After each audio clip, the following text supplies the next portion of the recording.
बहुत सारी आशाएं, बहुत सारी आकांक्षाएं, बहुत सारे सपने 24 घंटे हर व्यक्ति के हृदय में, हर व्यक्ति के प्राणों में उमड़ते रहते हैं और पूरी जिंदगी व्यक्ति उन्हीं सपनों को साकार करने की दिशा में सक्रिय रहता है। आप भी जब से होश संभाले हैं, होश के साथ साथ आपकी ज़िंदगी में भी सपने प्रवेश करते रहे। आपकी ज़िंदगी में आकांक्षाएं, अपेक्षाएं, सपने वही आपको पूरे जीवन में सक्रिय करते हैं, आंदोलित करते हैं और आपको किसी न किसी मंजिल पर ले जाने की दिशा में प्रेरित करते हैं। लेकिन सबसे बड़े दुर्भाग्य की बात है कि आदमी जिंदगी भर संघर्ष करता है अपने सपनों को साकार करने के लिए, जिंदगी भर संघर्ष करता है रोटी कपड़ा मकान के लिए, जिंदगी भर संघर्ष करता है कि उसके जीवन में सुख हो, शांति हो, आनंद हो।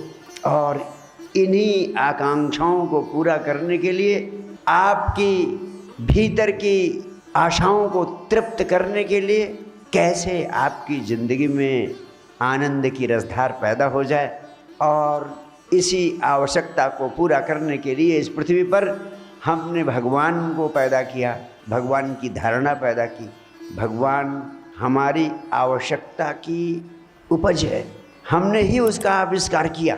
और लोगों ने तो यहाँ तक कहा कि अगर ईश्वर ना भी हो तो उसका आविष्कार करना जरूरी है, क्योंकि बहुत सारे आयाम हमारी ज़िंदगी के हैं जहाँ हम पहुँच नहीं पाते, जिनकी कोई व्याख्या नहीं कर पाते, जिनकी कोई समझ हमारे भीतर नहीं हो पाती।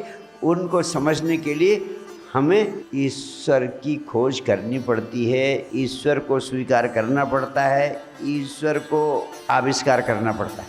लेकिन उससे भी बड़े दुर्भाग्य की बात है कि किसी की ज़िंदगी में तृप्ति का भाव आता हुआ दिखाई नहीं पड़ता।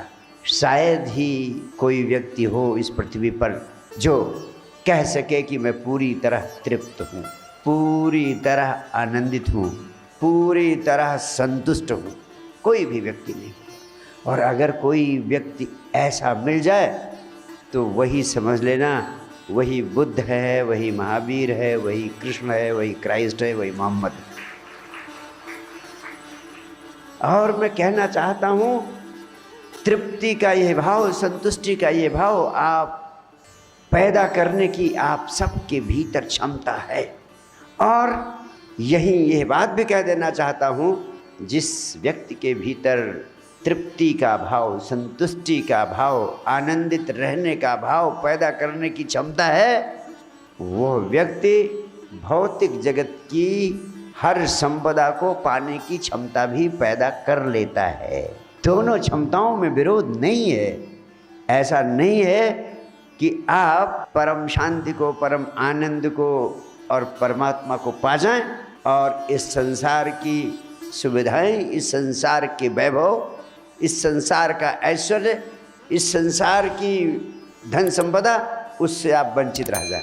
हाँ, अगर आपको आत्मा की संपदा, अध्यात्म की संपदा, परम आनंद के रूप में परमात्मा की संपदा मिल जाती है तो भौतिक जगत की संपदाएं आपके पीछे पीछे भागती हुई चली आती हैं। उनके लिए आपको प्रयास ही नहीं करना पड़ता।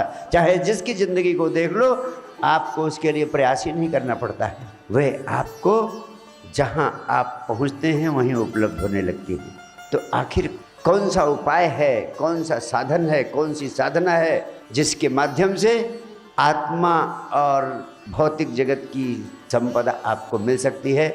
मैं सबसे महत्वपूर्ण बात आपसे कहना चाहता हूँ, अगर आप इस संपदा को पाना चाहते हैं तो इस संपदा को पाने का सबसे महत्वपूर्ण केंद्रीय सूत्र है ध्यान।